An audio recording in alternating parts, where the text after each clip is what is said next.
I imagine when you saw this video's title and thumbnail, your first thought was one of two things. Either, damn, monitor and abuse, I forgot about that, it used to be a nifty little perk back in the day.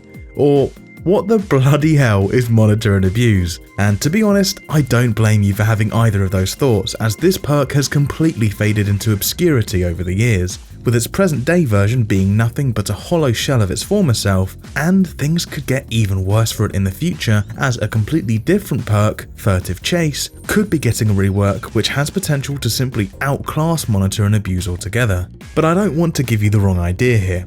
Let me make it clear that Monitor and Abuse was never a particularly strong or meta perk. When I talk about the downfall of this perk, I don't mean that it went from something incredibly strong to something mid like what happened with Ruin back when I made that video. Some of you may be thinking, well, if the perk was never particularly strong to begin with, how can it have any real kind of downfall? Well, Monitor and Abuse was loved for a few reasons. The first of which was how in a few niche scenarios, it could synergize really well with certain killers' kits in quite a nice way, but one of the main reasons that people remember it for was just how fun and addictive it was, despite not being meta-defining like Ruin for example. It just felt really nice to have in almost any situation, just like today's sponsor, FlexiSpot, with their C7 ergonomic chair and their famous E7 standing desk. Whether your job requires you to spend a lot of time sat down at a desk, or, let's be honest, you just spend far too much time playing Dead by Daylight, the FlexiSpot E7 is the standing desk for you. It remains incredibly sturdy even at a tall height, with minimal wobble from even the most aggressive of typing, which should come as no surprise given the fact that it can lift up to 355 pounds, all while looking absolutely gorgeous, as even the massive sized ones like this are one solid surface instead of multiple panels joined together with ugly seam lines like the competitors. Once you find the perfect sitting and standing heights, you can easily save them as presets in just 2 button presses, so you can easily switch between the two with no faffing about. Just press the preset button and watch as it smoothly glides to the exact height you saved. Coming in a wide variety of different color combinations, the E7 standing desk is the perfect desk no matter what your room looks like, and what better chair to combine this with than the C7 ergonomic chair. With lots of adjustment features, including adjustable lumbar support, the C7 is a great option for those of you who spend lots of time at your desk but don't want to have your back looking like a shrimp. And when I say adjustable, I mean really adjustable. Chair height, arm rotation and position, reclining backrest, the adjustable lumbar support, and not only that, but the actual seat section itself can tilt forward, which apparently has its own set of benefits that I didn't even know about. But saving the best for last, the thing that a lot of people would be most excited to hear about, you can also get the C7 with a footrest built in, so you can slide it out, recline the back, and enjoy ultimate comfort. Check them out now at flexispot.com and use the codes YTE730 and C730 to get $30 off these 2 items. Thank you to FlexiSpot for sponsoring this video. Monitor and Abuse's debut was on the 11th of May 2017 with the release of The Doctor, a killer with an extensive and particularly interesting history that I've already made an entire video on before. Funnily enough though, despite being one of his perks, Monitor and Abuse was actually a really bad perk to use on the Doctor, as it actively countered one of his most powerful features at the time,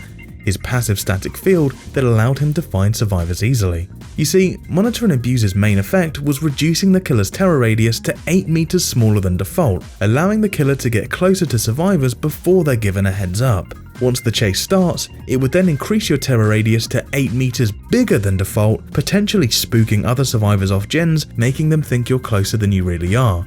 But yeah, the main appeal was most definitely the smaller terror radius when out of chase.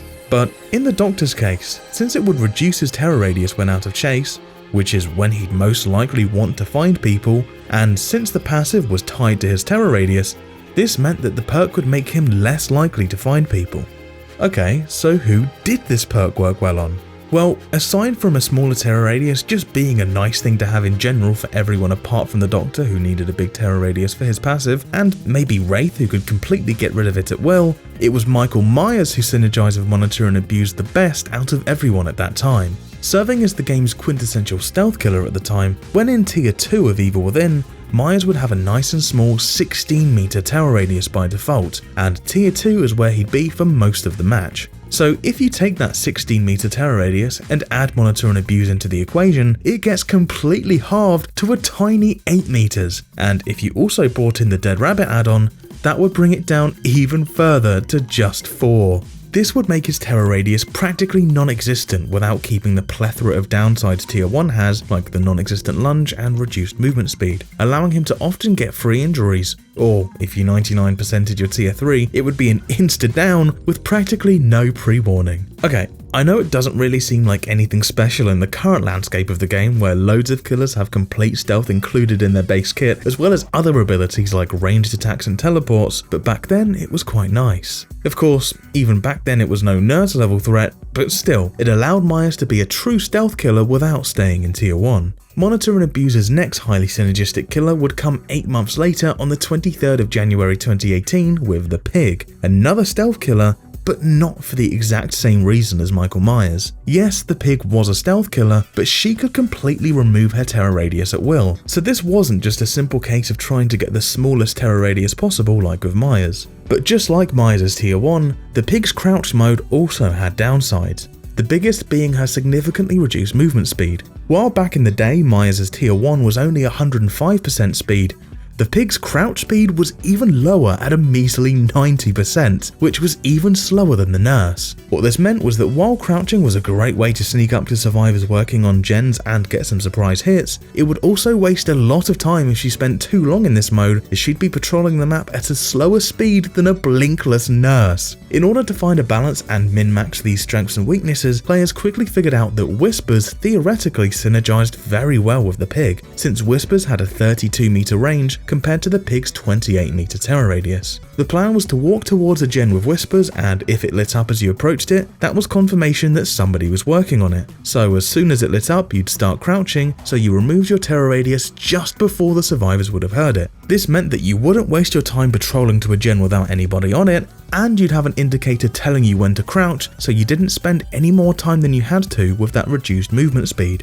However, that was only theoretical. In practice, it simply didn't work. The release version of the Pig was pretty bad. Her crouching movement speed was slower, the act of crouching and uncrouching was significantly slower, and the dash itself was both shorter and slower. She was practically a reverse bear trap bot, and her stealth was no exception. Aside from the fact that the act of crouching itself took 2 entire seconds compared to today's 0.8 seconds, there was no such thing as undetectable back then. Her red stain and terror radius vanishing was its own uniquely coded thing, or I guess more likely with behaviour, uniquely cobbled together with blueprints. And so, instead of her terror radius and red stain vanishing in less than a second like they do nowadays, it actually took nearly 7 entire seconds back then. So if you crouched the second Whispers procced, they'd still hear your terror radius for a bit as you approached, ruining the plan. This is where Monitor and Abuse enters the equation. Reducing your terror radius from 28 meters to just 20 buys you enough time to crouch when Whispers goes off and actually remain unheard as you approach the survivors. Those were the two popular, widespread killers that regularly used Monitor and Abuse back in the day, but there was also a third killer I found worked really well with it that practically nobody ever seems to know of or talk about, and that was the Doctor. Yes, the killer that was supposed to be bad with this perk. Sure, the smaller terror radius did reduce the effectiveness of his passive static field, but what if we took this even further? What if we gave him the Myers treatment and gave him a tiny terror radius? Dr. Myers, if you will. If we took Monitor and Abuse and combined it with the Calm add-ons, we could not only counteract the downside, but also turn the Doctor into a stealth killer. If you didn't know, the Doctor used to be a stance switcher, and the way the Calm add-ons would work is they'd reduce the Doctor's terror radius when in punishment mode, which is basically a normal killer where he moves at normal speed and can hit people, and increase his terror radius in treatment mode, which is where he had the passive static field and the ability to shock people. There was one for 6 meters and one for 8 meters, which meant that when combined, his radius was 14 meters bigger in the mode where he needed his terror radius and 14 meters smaller in the mode where he didn't need it. So even with Monitor and Abuse, with these add-ons, his terror radius would still be 6 meters bigger than default in treatment mode, so finding survivors would be even easier than base kit, but the fun really starts in punishment mode, where this trio would reduce his terror radius by a whopping 22 meters, leaving him with a tiny 10 meter radius, similar to Myers with Monitor and Abuse, just without Dead Rabbit. This was particularly fun for two reasons. First of all, it basically turned him into an anti-Luke Myers, which is pretty nifty on its own, but also, people associate the Doctor with obnoxiously large terror radii, so once they see the first people get afflicted with madness from your passive, they'd most likely let their guard down until they hear that terror radius. After all, they no longer need to be on high alert for a Myers or Pig potentially sneaking up on them, as they'd hear the Doctor coming from a mile away, right? This false sense of security made Stealth Doctor even more effective than you'd expect. But despite this perk only being particularly useful in a few niche scenarios, Monitor and Abuse still saw a surprising amount of use on most killers, and that's without a special build to make use of the stealth potential. The other, more popular reason for using this perk was, it increased your field of view. In old school DBD, Killer's field of view could only be increased by the use of perks, likely stemming from the devs' original intention of the game being more stealthy. Originally, the only option was Shadowborn, but it also came with the hefty downside of making you much more vulnerable to flashlight blinding, getting blinded twice as fast and staying blind for 75% longer. So when Monitor and Abuse entered the scene, with its only downside being that the wider field of view goes away during chases, but also comes with the added bonus of the reduced terror radius, players flocked to it, for no reason other than how good it feels to have a wider field of view. It was like a guilty pleasure. Sure, it would be significantly better using that perk slot on another slowdown perk or something else more meta, but that field of view just felt so good. It wouldn't be too long until things began to change for this humble little perk. Only a mere 7 months after its release, its closest competitor Shadowborn would receive a buff, completely removing all of the downsides. This change quickly pushed Monitor and Abuse into just a tactical perk for the previously mentioned synergistic killers and away from a general guilty pleasure perk, as Shadowborn would now fulfill that guilty pleasure much better since the field of view didn't go away in chase. And it would remain peacefully in its niche corner for another year, until the 22nd of January 2019 in patch 2.5.0, where one of its synergistic killers would get nerfed. The Pig would see a nerf that increases her terror radius to 32 meters, just like regular non-stealth killers like the Trapper. This was an unwelcome nerf to an already weak killer, and this change hurt the Pig overall, but also hurt her synergy with Monitor and Abuse, as she'd again have to crouch earlier than before to remain undetected. Funnily enough, this patch did also reduce the time it took for her terror radius to fade away from 6.6 to 4 seconds, but there was still more harm done than good. However, in the same patch, a different killer would get the opposite change, with their terror radius going from 32 meters to 24 meters, and that was the Hag. This did in turn see a fairly large portion of Hag players start using Monitor and Abuse in order to give survivors as small of a warning as possible, with the goal being to sneak up and secure the first hit before the survivor could reach a pallet, and then have them step into the Hag's web to immediately follow up and claim the second hit. The synergy wasn't quite as strong as the Pigs, but it was definitely there. And another year after that, on the 21st of January 2020, in patch 3.5.0, the next synergistic killer would be changed, this one being the Doctor. This was his big rework that turned him from a stance switcher into the killer you're used to today. This rework overall was really nice for the Doctor, making him much nicer to play as, and surprisingly, the previously mentioned Calm add-ons actually carried over to his new kit, the only caveat being that the terror radius modifier is now tied to the cooldown of his secondary ability, Static Blast, instead of which stance he's in. This had the side effect of giving the player a bit less freedom as to how or when they could be stealthy, as they have to burn the Static Blast first, whereas before they could switch at will. Overall, this one is the smallest change in this list, and the Stealth Doctor build did still work afterwards, but of course this was always more of a fun build. You'll almost always be better off playing regular Doctor with the Discipline and Electrode add-ons. The next big hit would occur 4 years later on the 30th of January 2024 in patch 7.5.0, where Monitor and Abuse and Shadowborn would lose the field of view modifiers, with it finally being turned into a setting in the base game itself. Now it served one role and one role only, reducing your terror radius. And we were left with just Myers out of the original synergistic trio remaining. And said final killer would take another 1 year and 7 months to fall, as on the 23rd of September 2025, in patch 9.2.0, Michael Myers would be reworked into a stance switcher. But Pursuer mode, which is the equivalent to his old tier 2, had its terror radius increased from 16 meters to 24 meters, which made the tiny terror radius build weaker. However, even if they didn't make that change, it wouldn't have mattered, as Monitor and Abuse would also receive a power shift in the very same patch, with the perk now increasing terror radius by 15% when in chase and reducing it by 25% when not in chase, instead of the previous flat value of 8 meters either way.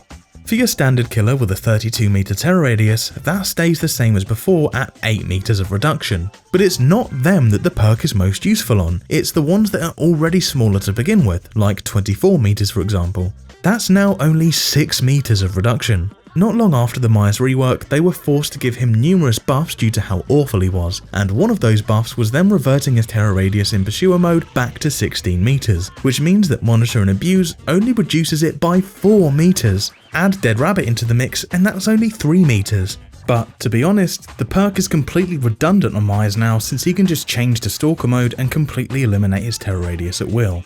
Overall, this change works out to a pretty big nerf to an already incredibly niche perk. The one scenario where Monitor and Abuse is stronger after the change is when using it on the new breed of 40 meter terror radii killers like Blight, Wesker, Kaneki and Billy, where Monitor reduces it by 10 meters, which is a pretty small gain compared to everything it's lost over the years. I personally think that a flat value is probably the more appropriate option for this perk, as really, the perk is geared towards stealth, and in order for it to be worthwhile on smaller terror radius killers, the percentage would have to be considerably higher to the point that it might be too good on somebody like Kaneki.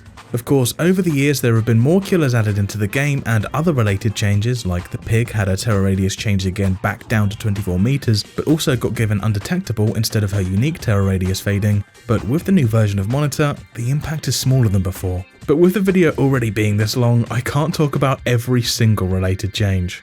Once again, a huge thank you to FlexiSpot for sponsoring this video. Check out their Cyber Day sale right now at flexispot.com and don't forget to use codes YTE730 and C730 to get $30 off the E7 standing desk and C7 ergonomic chair.